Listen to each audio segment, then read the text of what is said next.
Lightsabers. The iconic weapons of the Jedi and Sith in the Star Wars universe have fascinated fans for generations.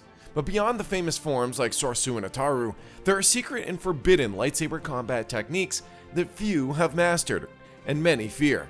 Welcome to Star Wars Deconstructed, students of the Force and acolytes of the galaxy. Whether you're a Jedi, Sith, or somewhere in between, join us today as we journey through the most enigmatic and controversial lightsaber forms in the galaxy. In this video, we'll explore these forbidden arts, uncovering their origins, why they were shunned, and the legendary Jedi and Sith who dared to wield them. Within the beloved and epic space opera franchise that is Star Wars, fans have been obsessed with the iconic and legendary weapon that is the lightsaber. Being a futuristic photon sword that can be activated by the press of a button, some fans wonder why Jedi and Sith alike simply don't deactivate their lightsaber, only to reactivate it instead of blocking an incoming strike head-on. Well, this technique actually exists and is called Trakata. However, the Trakata form of lightsaber combat is one of the most unorthodox and dangerous forms of bladed combat that was looked down upon by both Jedi and Sith.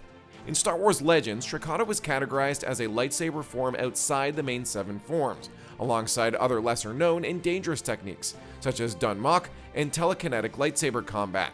It was originally developed as a method of practical fighting that many would almost describe as dirty fighting. However, mastering this form was highly dangerous, not only to the opponent, but also to the user. Unlike the main 7 forms of lightsaber combat, which focused on prolonged blade-on-blade combat, Trakata focused on ending a fight in the quickest fashion. The deactivation of one's blade momentarily allowed for a multitude of applications.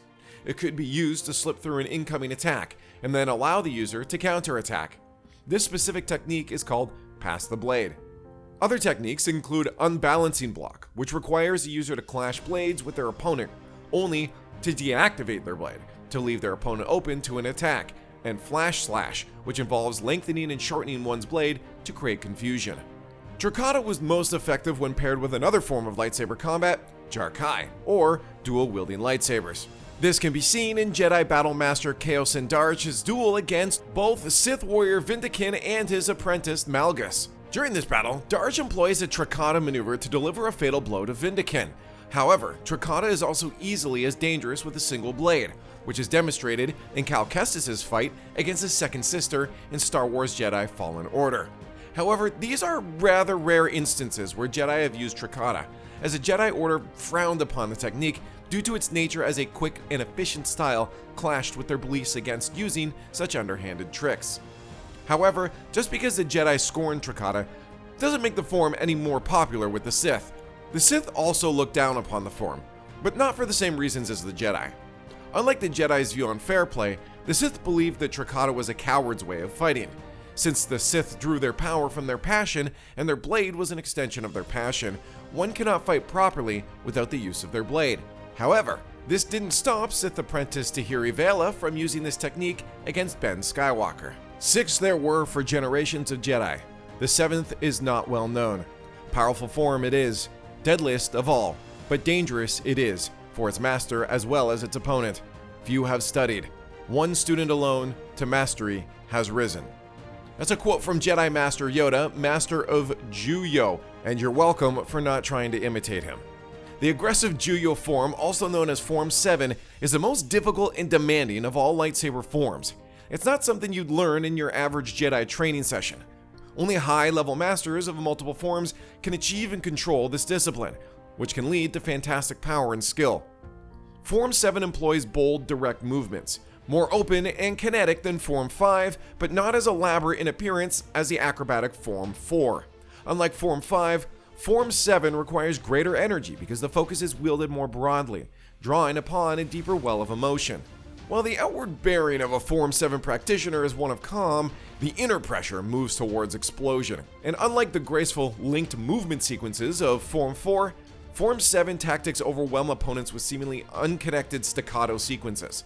This combination of traits makes Form 7 highly unpredictable in battle. Because so few have achieved the necessary mastery to advance to Form 7, this discipline can only be regarded as underdeveloped by a select few and forbidden to all others. Even experienced Jedi like Mace Windu and his former Padawan Depa Billaba acknowledged that it is a dangerous combat form that may cut close to the Sith intensity of focus on physical combat ability. In fact, The Sith are known to embrace Juyo. Darth Sidious himself labels it as the Sith style due to its intense focus on physical combat. Very few Jedi practice Form 7, and many instructors, like Qui-Gon and Obi-Wan Kenobi, refuse to teach it. Sindralig, a highly skilled Jedi Master, also withheld this knowledge from Anakin Skywalker. Practitioners of the form include Mace Windu, Yoda, and Depa, although they rarely use it. It's important to note that Yoda has mastered Juyo, but seldom employs it in battle. The aggressiveness of Juyo brings about its own weaknesses. It relies heavily on aggression to maintain effectiveness, and if the opponent can put you on the defensive, switching to a defensive form is advisable to avoid defeat. Additionally, Juyo is vulnerable to force attacks, making it a double-edged lightsaber, so to speak. Our journey through the forbidden lightsaber combat forms in the Star Wars universe continues and takes us into one of the most controversial and powerful forms, the one that Mace Windu himself mastered, Vaapad. But what makes this form so special, and why was it once forbidden? Vaapad, also known as Form 7, is the most controversial lightsaber combat form in the Jedi Order. It was believed to have originated as an outgrowth of Juyo, but unlike its original form, Vaapad encouraged Jedi to embrace their emotions and use them to fuel a relentless assault. This approach to lightsaber combat was deemed too dangerous and unpredictable by the Jedi, leading to the outright banning of Form 7 for a long time. However, Jedi Master Mace Windu, a true maverick among the Jedi, took it upon himself to refine Juyo into an offshoot known as Vaapad, the perfection of Form 7. Windu's motivation was to control his inner darkness and channel it into worthy goals. He didn't teach others Vaapad, fearing that they might fail to master it and thus succumb to their emotions rather than control them. Legends-era Clone Wars material reveals that Mace Windu had assistance from fellow Jedi Master Sora Bulk in creating Vaapad. Unfortunately, Sora Bulk couldn't control his emotions when using Vaapad, and he became vulnerable to the addictive qualities of the dark side of the Force. As Mace Windu said himself, Bulk didn't master Vaapad, Vaapad mastered him. Bulk eventually fell to the dark side and became one of Count Dooku's Sith acolytes. Furthermore, the novels and comics show that the only other practitioners of Vaapad, Quinlan Vos and Mace's former Padawan Depa, also fell to the dark side, albeit not directly because of Vaapad. This form's intensity may have been a contributing factor. Mace Windu's mastery of Vaapad is prominently displayed in various Star Wars media.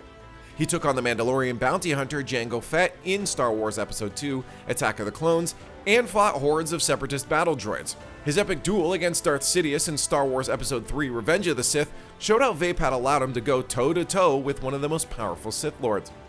The Star Wars and the Clone Wars animated series repeatedly showcased Windu's incredible skills with Vaapad, particularly against battle droids and even the Night Sister Mother Talzin. However, his most astonishing feats are seen in the Legends-era Clone Wars animated series, Star Wars Clone Wars. Following the Battle of Dantooine, Mace Windu decimated a significant force of super battle droids and destroyed their large seismic tanks single-handedly. At one point, he even fought without his lightsaber, using Vaapad for unarmed combat, and defeated droids with his bare hands. Mace Windu's creation of both a lightsaber combat form and a mental discipline that brought him so close to the dark side is a testament to his unwavering dedication to the Jedi way. He believed in using one's emotions against the dark side rather than being controlled by them, a notion that aligns with the philosophies of the Legends-era New Jedi Order. Although Mace Windu didn't live to see it, records of his lightsaber combat form were used by Luke Skywalker's students, ensuring his legacy as an incorruptible Jedi and a hero of the Star Wars saga. If you enjoyed this video, please make sure to subscribe to the channel and watch the next one.